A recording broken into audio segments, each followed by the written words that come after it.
So a big welcome to Exit Ready Business Podcast, where we'll discover how to become exit ready.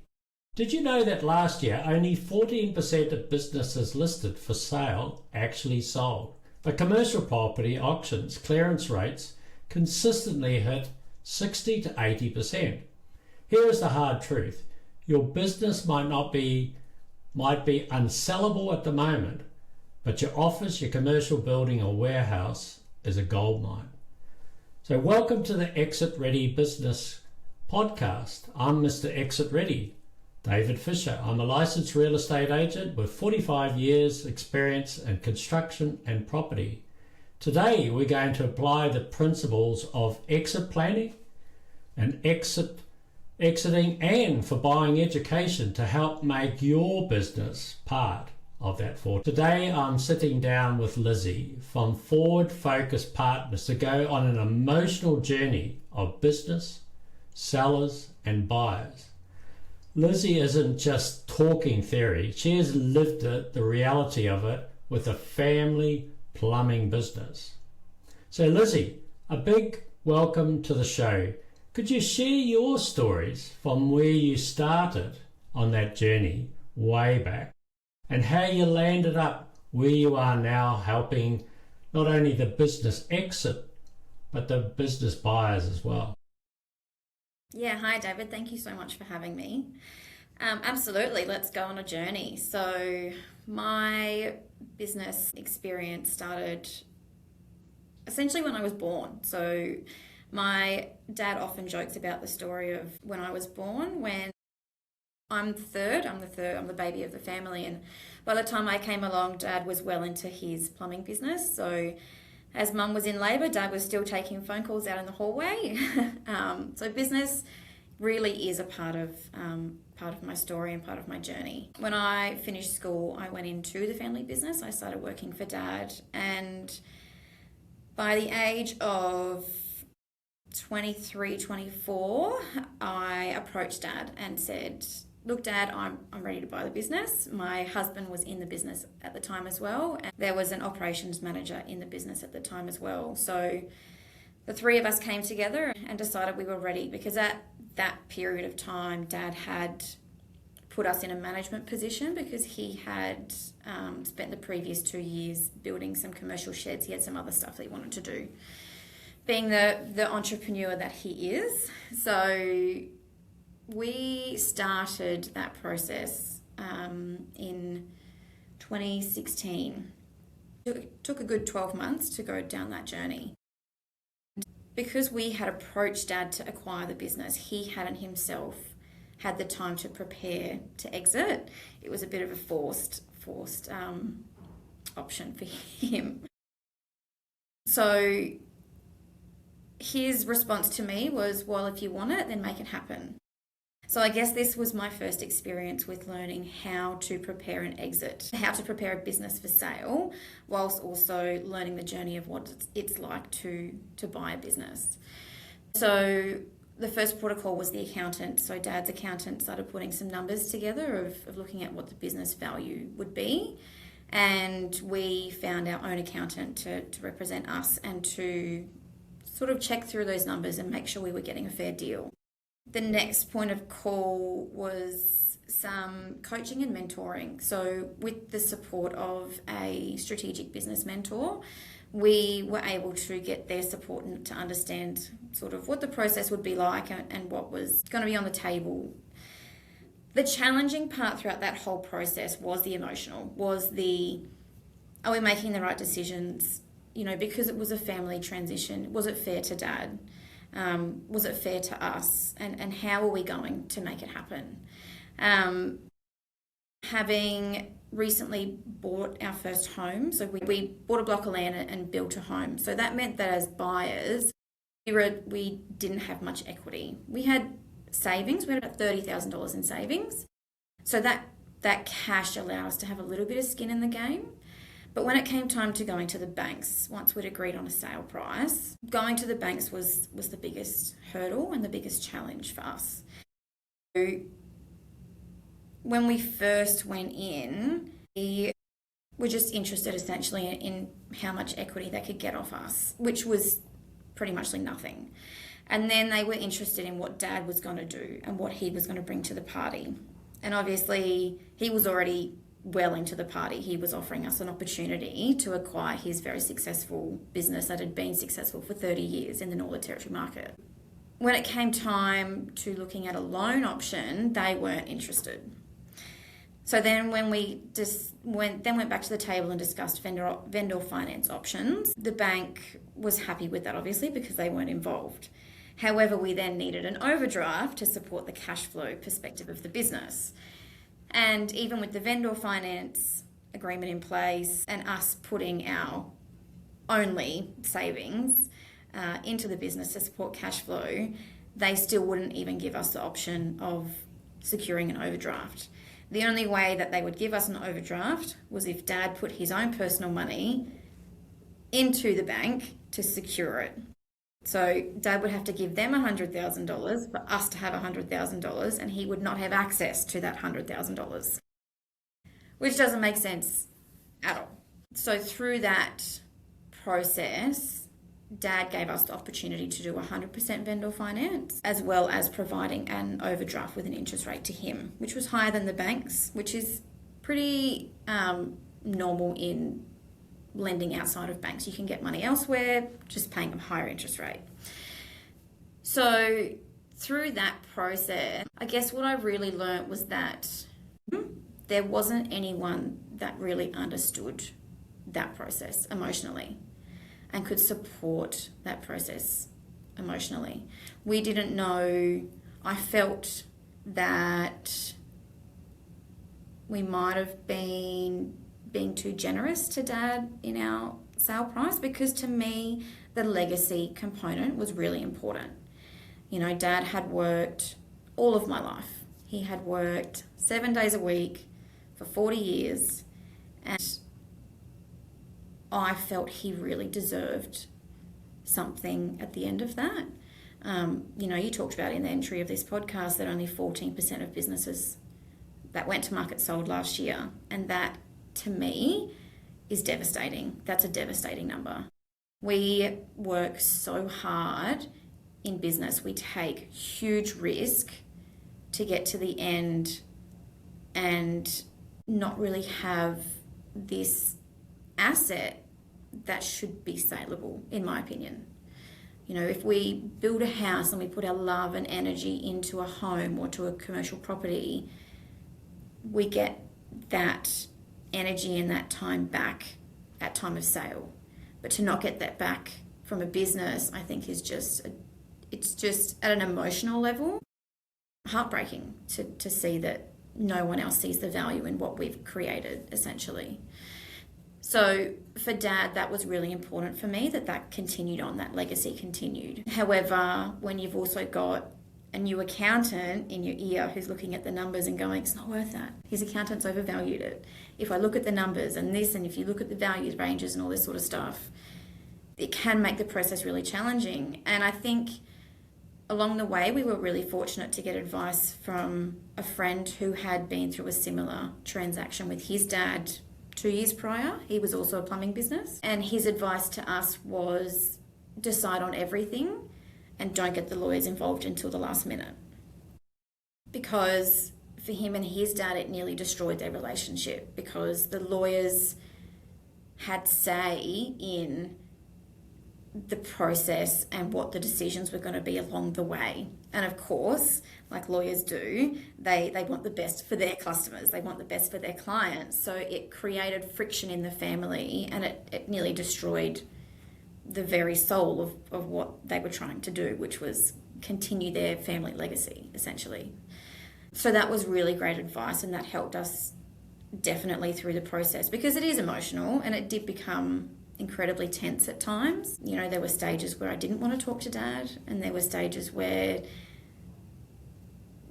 I didn't know if I wanted to continue with it, because to me, it shouldn't have felt that difficult. It definitely felt like I had to advocate to myself, and especially when the banks got involved, to advocate for the process, to say, I've worked in this business for 10 years.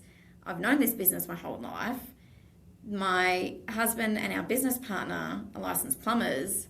I know how to run this business, so why are you not giving me the credibility of continuing this successful legacy? In hindsight, being a business owner is very different to being a business manager. I think anyone can attest to that. Managing your own cash flow without having a 30-year buffer is incredibly challenging. And we bought the business in 2017. The business settled on the 1st of July 2017, and I welcomed my first child on the 11th of August 2017. So that was an incredibly emotional time, 100%. However, now I can say it was an incredible success. We owned the business for a period of 8 years. In that time, we had 3 children. We separated with our business partner. What I know now, because we have had time to reflect, is that Darwin went through a decline. So from 2000, I went to an economic talk in October last year, and she showed the graph of the economy in the Northern Territory for the last 20 years. And from 2017 to now, there's been a great decline in our GDP. So that was refreshing for me to see that, because it was an incredibly challenging 7 years of owning the business. However, we've learnt so much. Now, when people go to sell a business, it's generally a financial decision or a decision that they're ready to exit because of age or they want to move. And for us, it was a little bit different. For us, it was an emotional decision that we just were ready for our next venture. Financially, it wasn't a great decision, which is challenging to say because it's quite vulnerable for me to admit that. A lot of people would look at that and say, well, why don't you just keep going? Why would you go backwards financially? That's not a smart financial decision. But for us, it was about wanting some time back for ourselves and for our children, as well as recognizing that we weren't the right people that the business needed to continue the legacy and to continue moving it forward. I think this is really important for businesses in whatever stage you're in, is to recognize that sometimes you as the owner are not always going to be the best fit to lead the business through a transitionary state or a transitionary stage of business. So at the time, our managers were husband and wife, or partner, they're not married, and they were doing an incredible job of managing the business. I was there full time, and Mick had stepped back to focus on our pipe relining business that we have, so new flow pipe relining, which is a newer technology that he's really interested in. So it made sense that he would continue with that. And it took a good 12 months to really reflect and recognise and say that I'm not the right person for this business anymore. And I had to work through that.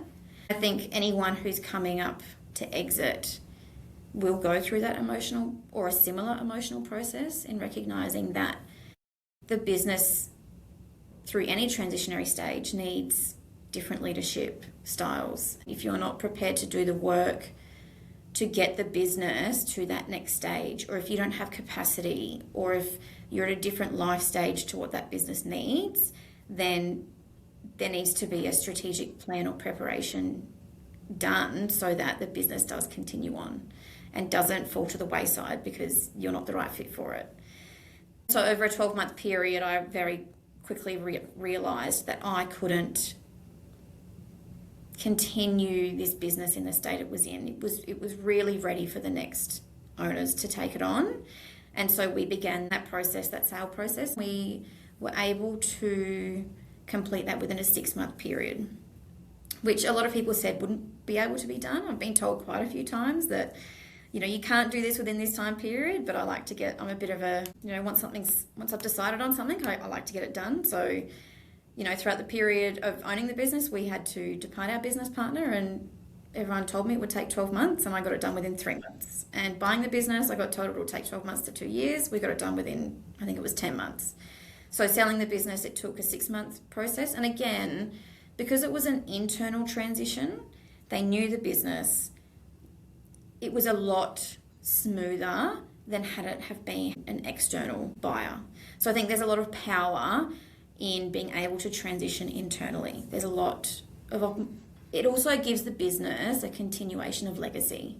So I felt comfortable that the managers, the people who were taking it over, would continue that legacy. They felt and they understood the importance that legacy played in that business and to the wider community. So I think that's, for me, was really important. And during that sale process, again, having to deal with banks was probably the most challenging part of the process, because whilst they had quite a bit of equity, the banks just weren't interested in taking the risk. So we got to a point where we thought we would have to 100% vendor finance. Thankfully, at the 11th hour, the banks came back and said, nope, we're going to give a portion of the loan. However, we still needed to provide vendor finance, which we were more than comfortable with because we understood the process. We'd had that opportunity ourselves. And through legal contracts, you can still put yourself on as a second mortgagee. So if things were to go wrong, you could potentially still get something. So through a process of bank finance and vendor finance, we were able to get the deal over the line. Now, in saying that, again, I think the week before it was due for handover, the banks came back and said, so we agreed to a 5-year term. I think it was a 5-year term we agreed to initially. However, the banks came back and said, no, it needs to be an 8-year term to vendor finance for them to approve the bank portion of the loan. We just had to get it across the line, because by this point the buyers were exhausted. It was too much of an emotional and stressful toll for them to go through the ringer of dealing with the banks and having a different conversation with a different lender every week. Even having a manager that was dealing with them, it was still, yes, you can do this. No, you can't do that. Oh, sorry, someone from higher above has said we don't do that anymore. Sorry, that structure's not working. So again, because we know them, they've been in the business for a long time, we personally knew what it was like dealing with the banks.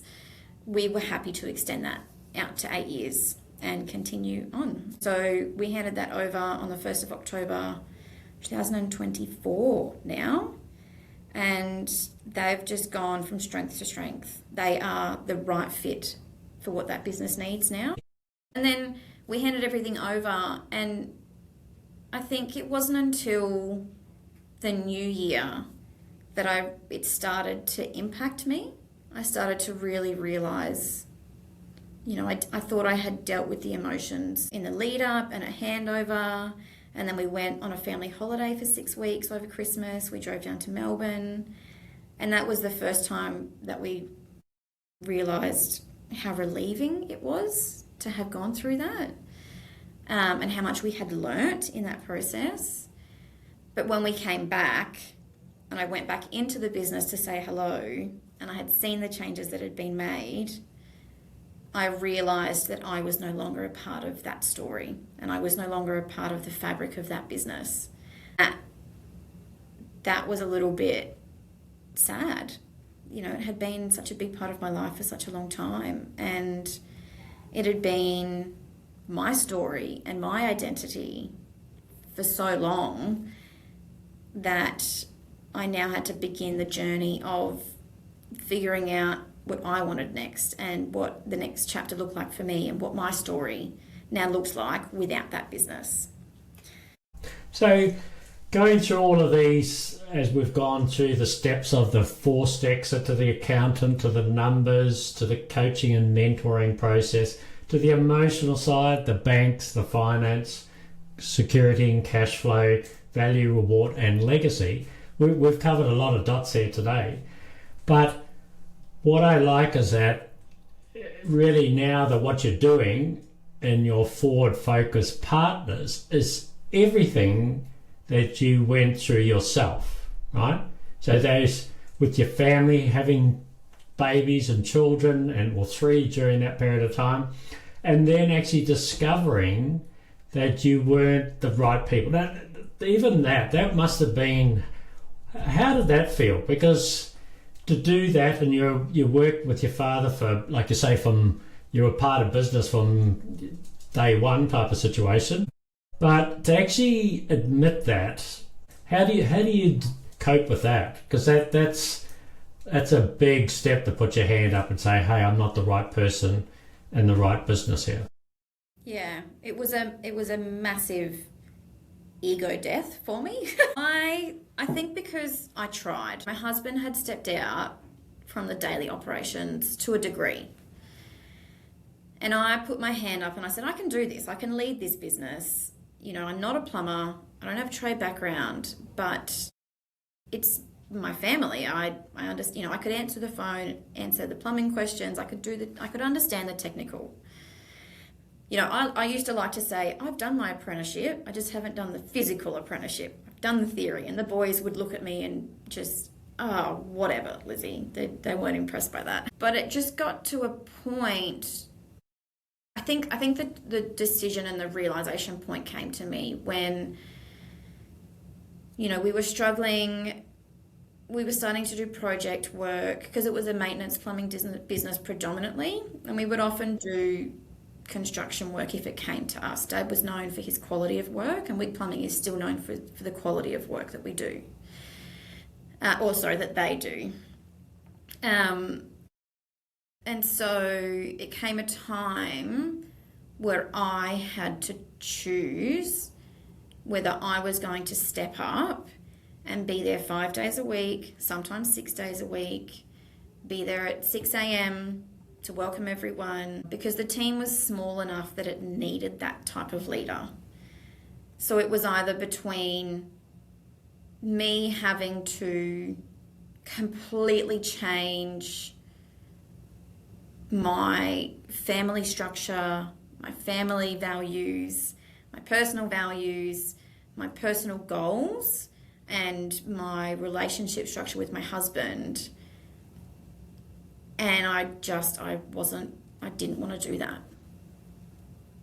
And so if I wasn't willing to make that sacrifice and to make that change, then the business would suffer. And I didn't want that either. So on this, really what you're saying is that for most owners that are looking at exiting, and even the buyers coming back the other way, one of their first steps they actually have to look at is their personal values and goals.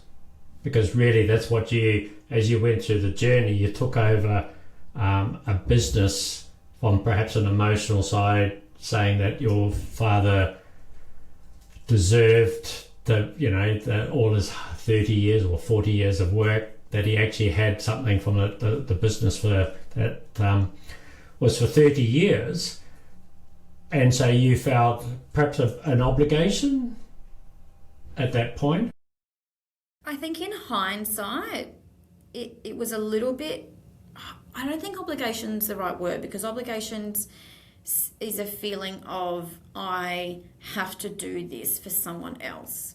I felt like it was more my responsibility as a member of the family. I have 2 older sisters and they both worked in the business as well, but their skill sets were different and they've gone on to have their own and choose their own paths. Whereas for me, I love business. I did business studies in year 12.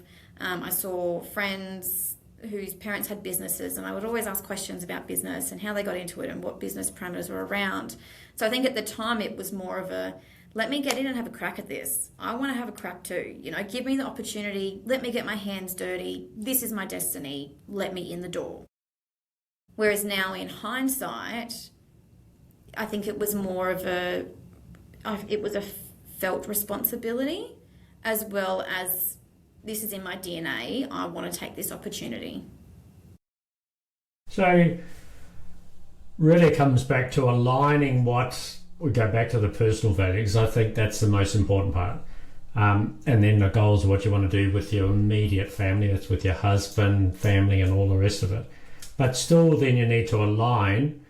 But then it's your own identity that then builds that confidence of wherever you go with all of that, isn't it? Yeah. So in all of this journey, it really comes back to alignment, identity, and confidence. And all of the emotion side's all very much part of it. But on your journey, you've discovered that you weren't in the right spot. So that can come back to your identity. So today, you've virtually been through the roller coaster. Really, this is setting you up for now you can help business owners exit their business, because you couldn't help people unless you've been through it yourself, could you? I don't think on the same level. You know, I definitely think there's people that learn, like there's psychologists and coaches and people that can help with from that lens. However, in this space, I definitely think having that lived experience, like you have as well yourself, it definitely provides an insight and, touch points that other people wouldn't otherwise have. No, and that's why, like even myself, where, like you say, that internal transaction or the transition of it all, I did exactly the same. Like we had a group of construction companies in New Zealand, and I sold out to one of the partners. And same thing, that was about a 6-month process as well. I'm excited to say it still runs today, like yourself, even though yours it was only just in 24. But that was back in 2008.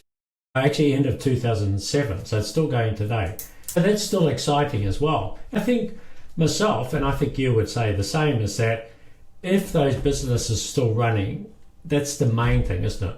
Yeah. That the last thing is that we knew when to get out. I've went on to different things myself, got more into development, and here I am now in the real estate world. This is just part of that journey, isn't it? Absolutely. So let's go back the other direction from the buyer's point of view, because we don't hear a lot of that. And obviously what I do is I'm dealing with buyers and sellers, because otherwise you don't have a deal. But not a lot of people are helping the buyer, because there's so much, and I know we work on this, the 100 days of handover, and help people through that stage, because that's a big time when it's either going to collapse or not. Everyone's too committed to that stage. So a lot of the ones that are selling all want to run out the door and they've had enough, but then they're protecting their finance that's already in there, because they're now at the bank. But then they're getting told what to do with someone that's like 40 years younger or something like that. And of course, that's another challenge in itself. Tell us what you've discovered in that from the buyer's perspective, coming in from their lens, looking inside. Yeah, it's a space that I'm exploring more and more, and finding that we almost need a bit of an advocacy space for the buyers, because currently in the market, you know, it's never been harder to get finance for anything. It's never been harder to buy your first home. There's a lot of people that are I'm 32, my generation are really struggling to, one, acquire finance, and two, to buy a home. And three, also build generational wealth for their family if it's not been built for them prior. Even if it has been built for them prior, they're probably still 20 or 30 years away from getting any of that. And so I think from the buyer's side of thing, it's a really exciting moment in time for the potential of people buying businesses, because the great wealth transfer that's being realised over the next 10 to 20 years, you know, as the boomers who own over 50% of small businesses will be retiring. So there'll be more businesses on the market to look at and to potentially buy, which is really exciting. The challenge that we have for buyers is the finance aspect. That's where I come in and I talk about vendor finance, because what's once been known as a high risk, don't talk about it, don't do it, is now becoming a part of the structure that needs to be talked about. It needs to be put on the table as an option in the selling and buying process, because without it, you know, sellers are removing, I think, up to 80% of buyers in the market. So, if we go back to business sales, we're at 14% last year. If vendor finance was on the market, would that number have increased? Totally. Yeah. Then for the buyer side as well, there's many people that I talk to that run businesses, that manage businesses, that don't own them. I said, well, have you thought about buying the business? Or have you thought about doing it for yourself? And I try not to advocate. I try not to obviously try and say to managers, go and do it for yourself, because one, it's really hard. And two, when you're managing a multi-million-dollar business and then going back to starting for yourself, it's a very different journey. And they come back to you, I'd love to, but I can't afford it. Oh, I'd love to, but I'd never get the finance. So again, a lot of people might have buyers in their business if they were just open to structuring it, that it was beneficial in a way for both the internal buyer and themselves. I definitely think there's a lot of opportunity in the market at the moment to have those conversations and to create those structures that would help us see an increase in business sales. I think it's just rewriting the story of what vendor finance means and what vendor finance can actually look like. Yeah, so from our listeners' point of view, you can really structure that part of vendor finance. Say, for example, if you've got a property, you can always break that out outside of what we call the operational business and put that up in a different structure. So you still own the business or the property, and then you would actually lease it back to the business. So a lot of people think, the whole thing I'm actually doing. But no, you have to start breaking it out. And this is all part of why we do this podcast. This is an educational part of that most people realize, no, you have to buy the whole lot. Well, you don't. And of course, the seller can then walk away. Say, for example, they get the right structure in place and then they lease it out. Well, it's like having a glorified pension, if you want to look at it that way. So it's a form of income that they've got. And then as they're going through that process, like you say, the banks generally, if they're going to do it, they will do it longer, more to do with cash flow and all the rest of it, so they don't default on it compared to what you say about the 5 to 8 year type scenario. So that can be quite a normal type of scenario, because they want to make sure it doesn't fail on them in the process.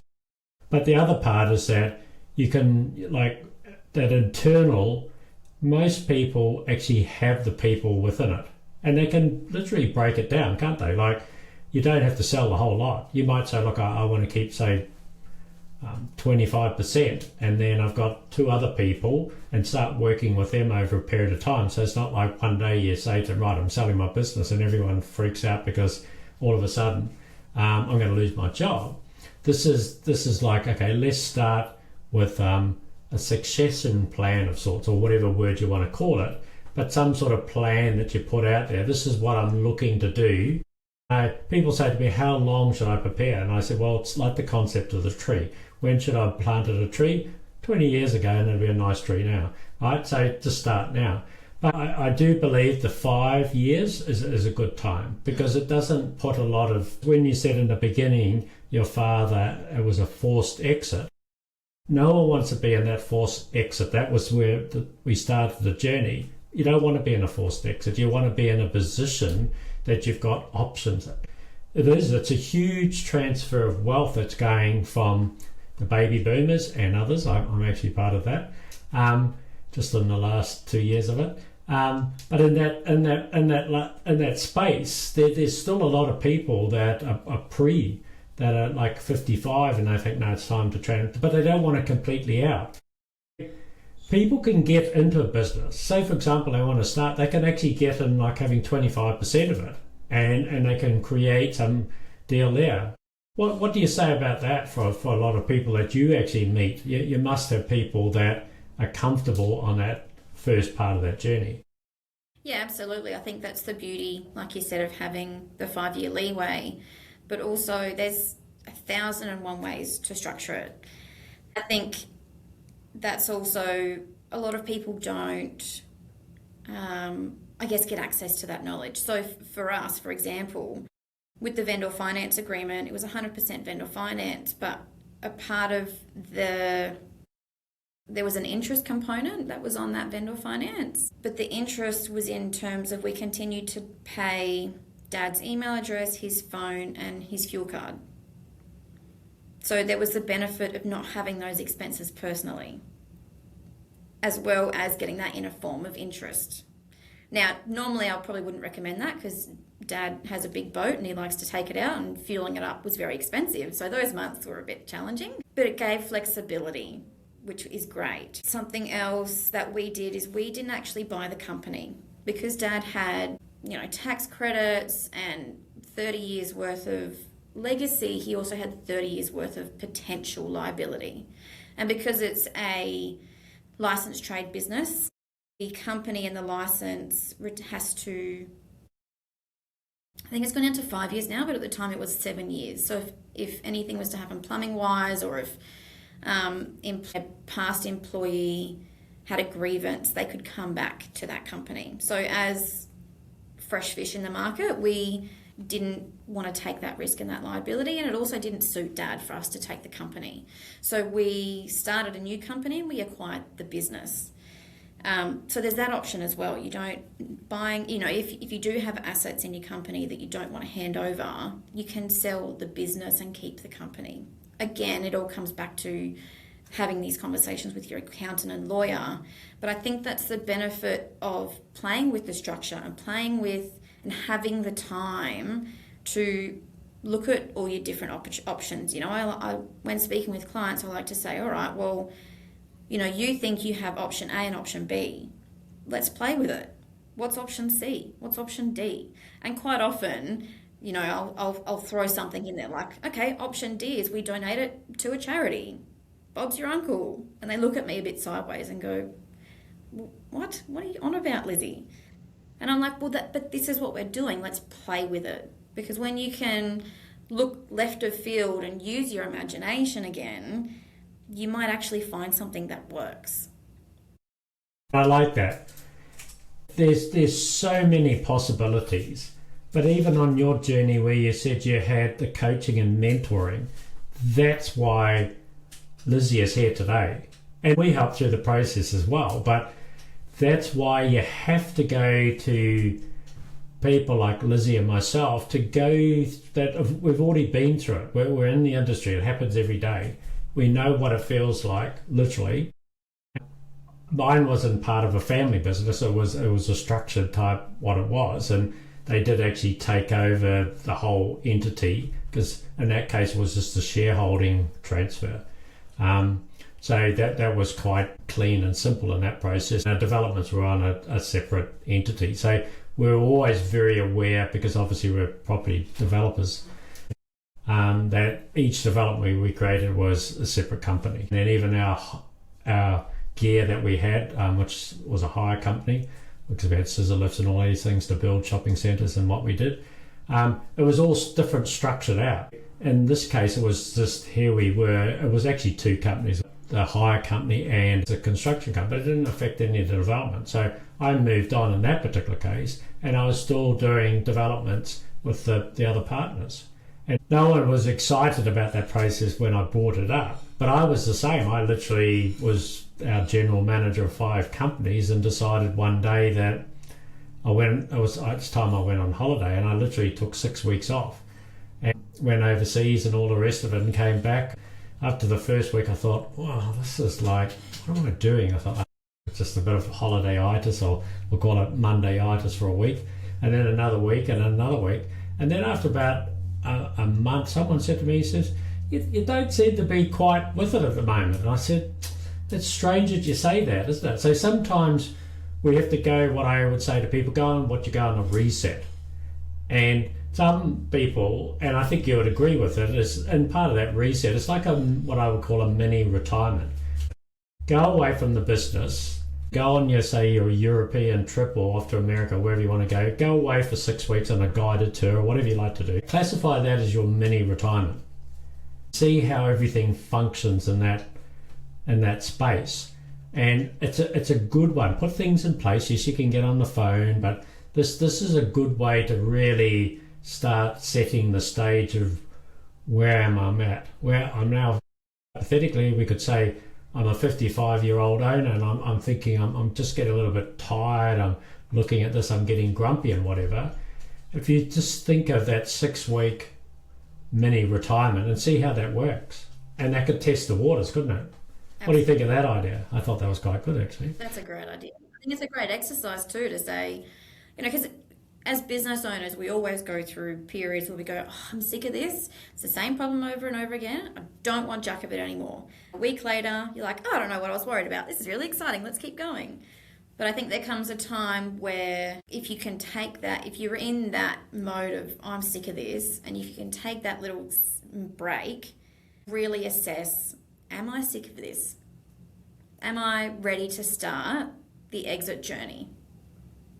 I think you'll know in that break whether you're ready to start that journey or whether you're not quite there yet. So that's an incredible idea. Absolutely love that.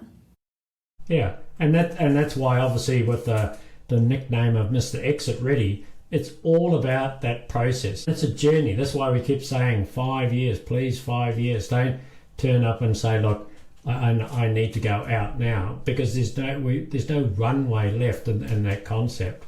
So the whole focus of all of this is becoming exit ready.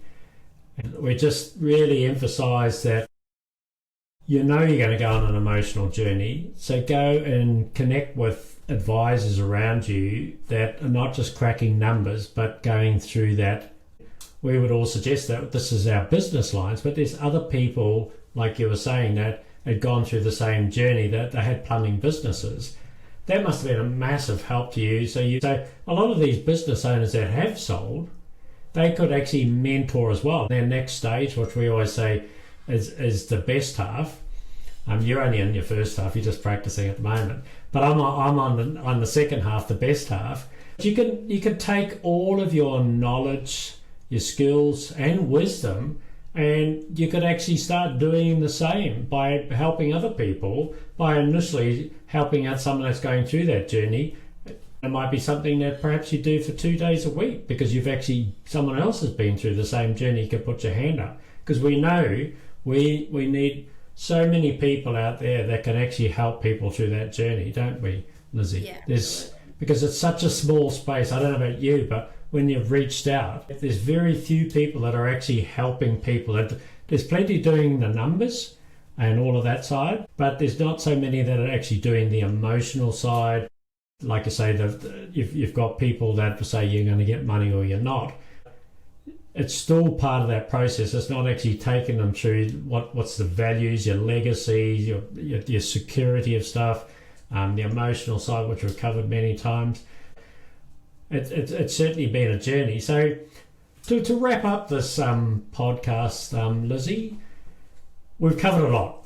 We have covered a lot, and I'm really excited because today we've done, yours will be number 27, and this is the first podcast that we've gone on the emotional journey. So I'm really excited about that, because it has been very structured in the concept, and we do bring emotion into it, but this is solely for that. This is all about preparing yourself before you even go out to market, before you even talk to your staff that you're thinking about that. For example, like you were saying before, you go to different people like you can have a talk to them first. Now it's time to go and have a talk to those specialists in their particular fields that can actually take you on that journey. So if there were, say, 4 nuggets, because you've got covered a lot, for our listeners, if they were contemplating what would I do, what would those 4 nuggets be from a starting point? They're sitting there in their business and they're just like, what do I do now? I think it's always great to have a conversation with someone. So I think the first thing would be just to reach out. I think when we quite often reach out to specialists, we go, oh, they're going to charge, oh.